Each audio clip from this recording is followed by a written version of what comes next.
Fala, meus amigos, tudo bem? Espero que estejam todos estudando muito, se preparando para os desafios e como não posso deixar de dar a minha contribuição para fortalecer o estudo de vocês, hoje falaremos sobre membrana plasmática, citologia.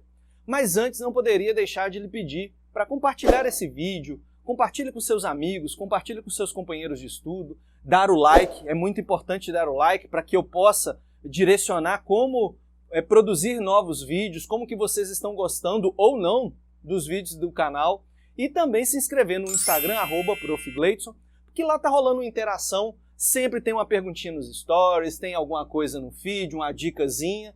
A interação de vocês fortalece a continuidade deste projeto. Então conto com todo mundo, ok? Então chega de enrolação e vamos falar logo sobre membrana plasmática.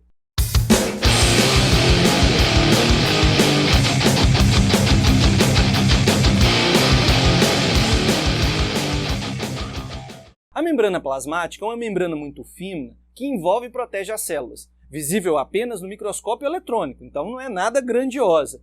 E ela também recebe alguns nomes. Ela pode ser chamada de membrana citoplasmática, ela pode ser chamada também de membrana celular, ou ainda um nome muito esquisito que nós chamamos de plasmalema. E está presente em qualquer tipo de célula, seja essa célula eucarionte, seja essa célula procarionte. Sobre a membrana plasmática, primeiramente precisamos saber a sua constituição. Basicamente, a membrana plasmática é formada por fosfolipídios e proteínas. Isso caracteriza a sua composição química lipoproteica. Bom, outra característica importante de sua composição é o modelo proposto por Singer e Nicholson, que ficou popularmente conhecido como o modelo do mosaico fluido.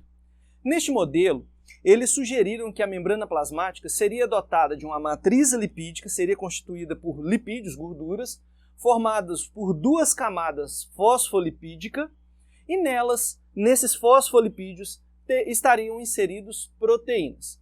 Observe essa animação louca que eu estou colocando aqui para vocês, porque nesse esquema, as proteínas, elas estão representadas por tom de laranja aqui, algo meio alaranjado, desempenham o papel de um mosaico, certo? E ficam se movimentando por um fluido viscoso, sendo este representado pelos fosfolipídios. Aqui nesse esquema ele está em púrpura, violeta e a cor que você quiser falar o nome, que esse negócio de cor aí eu não sou muito ligado nisso não, ok? Vamos deixar como púrpura. Então, a membrana plasmática, ela não é estática, ela é dinâmica. No que diz respeito aos fosfolipídios, gostaria de chamar a atenção de vocês para essa figura aqui do lado. Observa que a membrana plasmática ela é formada por duas camadas de fosfolipídios. Se você não identificou os fosfolipídios aqui, eu vou deixar aqui embaixo uma outra figura para que você se familiarize com ele.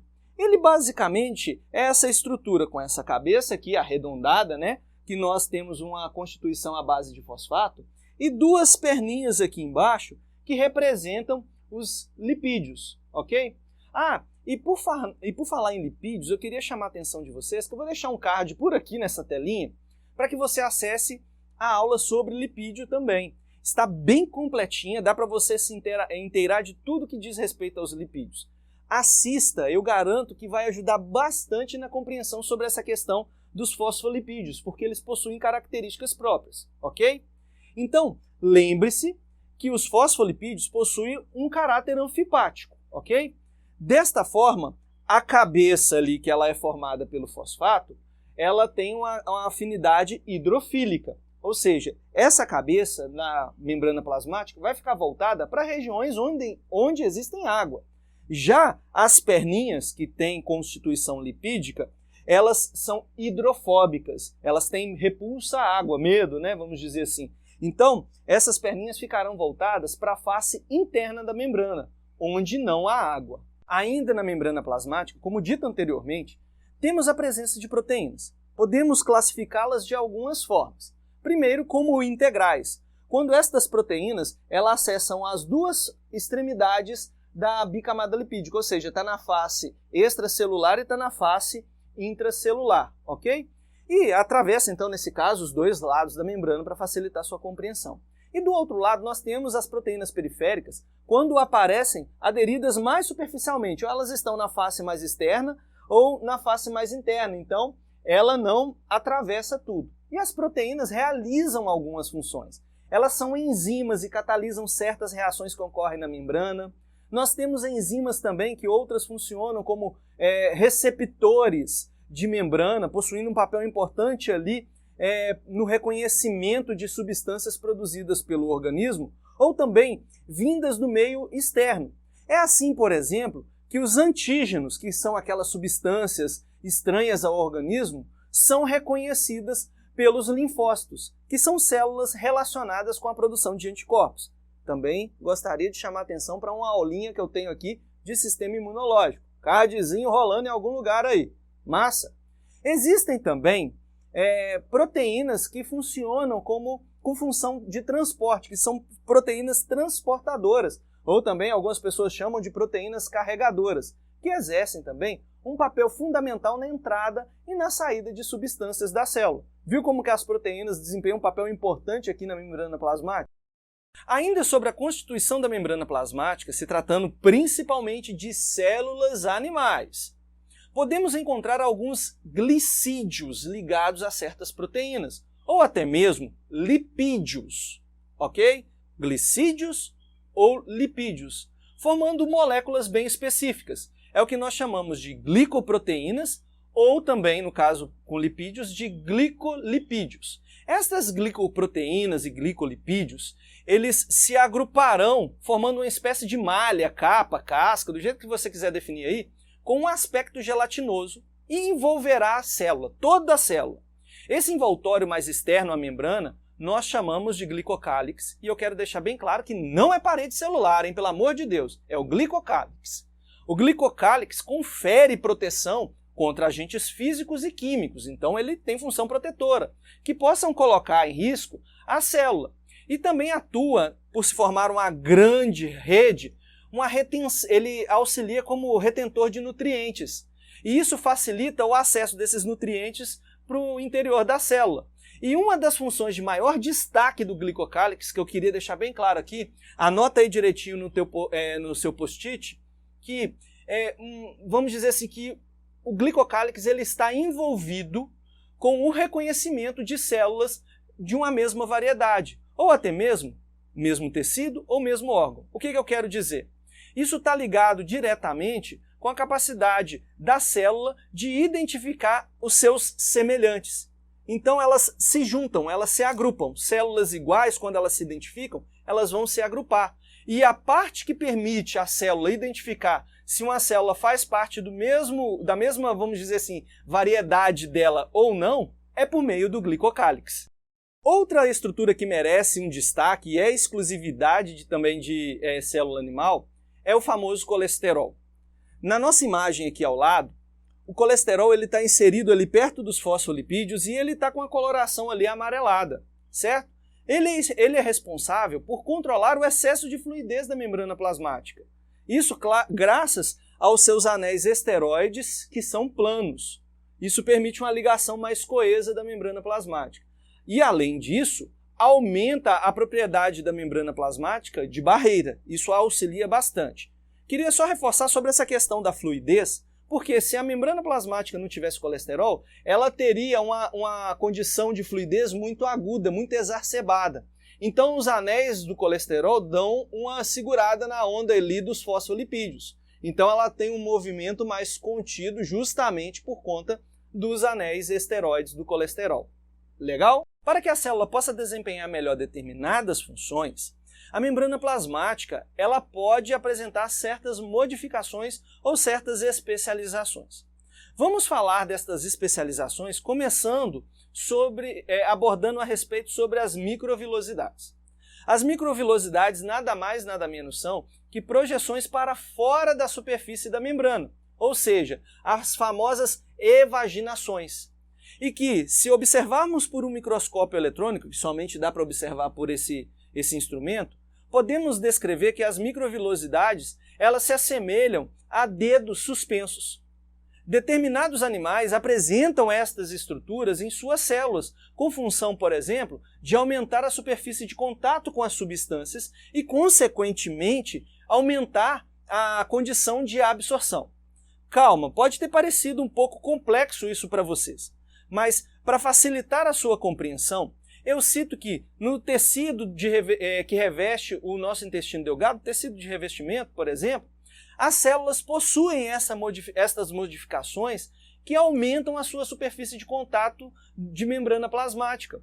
E desta forma, os nutrientes que são resultados da digestão dos alimentos podem penetrar com melhor eficiência no interior da célula e ser distribuído por todo o nosso corpo.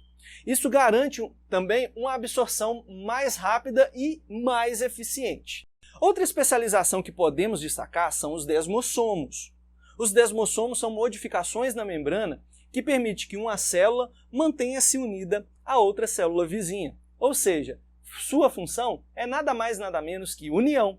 E ele preenche esse espaço que tem entre as células com substâncias de origem glicoproteicas, ou seja, são glicoproteínas. E essas glicoproteínas, elas têm função aderente, são adesivas. São os principais responsáveis pela união celular nos tecidos, principalmente no tecido epitelial. Por isso que nós não temos nenhum tipo de desgaste elástico com o nosso tecido epitelial. As células vão estar ali, sempre unidas, graças aos desmossomos. Mais uma especialização para você ficar cobra criada em questão de membrana plasmática. Nós podemos destacar agora as interdigitações. As interdigitações aumentam a superfície de contato entre uma célula e outra, dando maior coesão entre elas. Isso é como uma célula como que eu posso explicar melhor? É como se uma célula encaixasse numa curva de uma outra célula vizinha. Ou seja, uma pecinha está aqui, a outra está aqui, se encaixam perfeitamente. Ou talvez um exemplo melhor seriam como as peças de um quebra-cabeça, onde uma cabeça de uma peça do quebra-cabeça se encaixa na lacuna de outra. Isso são as interdigitações. Outra especialização importante da membrana plasmática, e para você ficar fera nesse assunto, são as junções gap, também conhecidas como junções comunicantes. Essas junções são estruturas formadas por tubos proteicos. E esses tubos proteicos ficam dispostos paralelamente uns aos outros e eles atravessam a membrana de uma célula com destino a uma célula vizinha, ok? E isso faz com que haja uma comunicação entre essas duas células. E essa comunicação ela serve para poder compartilhar substâncias, é uma troca mútua de substâncias, de substâncias que nós denominamos como micronutrientes, que passa de uma célula para outra. Agora, um macetinho aqui para vocês ficarem cobra criada numa questão, às vezes vem com a malícia ali, né? Macromoléculas, como, por exemplo, DNA e proteínas, não conseguem atravessar as junções gap. Cuidado para não cair nenhuma pegadinha nesse sentido, ok? Bom, meus amigos, agora que nós sabemos a constituição da membrana plasmática e as suas especializações, nós podemos reunir todas estas informações para poder concluir as funções da membrana plasmática. Então vamos lá, vamos fazer junto esse exercício de reflexão. Primeiro, a membrana plasmática ela delimita a célula, separando o material celular do meio externo. É o que nós chamamos de revestimento celular. Além disso, a membrana plasmática confere defesa celular, evitando que agentes externos acessem o seu interior. Ainda controla também a entrada e a saída de substâncias, no famoso evento que nós chamamos de permeabilidade seletiva. E ainda, a membrana plasmática, devido à sua aproximação de uma célula com a outra, permite que haja interações entre elas. E também ela permite que haja interação do interior celular com o meio externo por meio dos transportes. E essa questão de transporte entre membranas, eu vou preparar uma próxima aula para poder abordar isso com mais detalhe. Bom, meus amigos, eu espero que tenham compreendido bem a estrutura da membrana plasmática, bem como as suas especializações. E eu também não posso, de maneira nenhuma, deixar de reforçar aqueles lembretezinhos, do coração.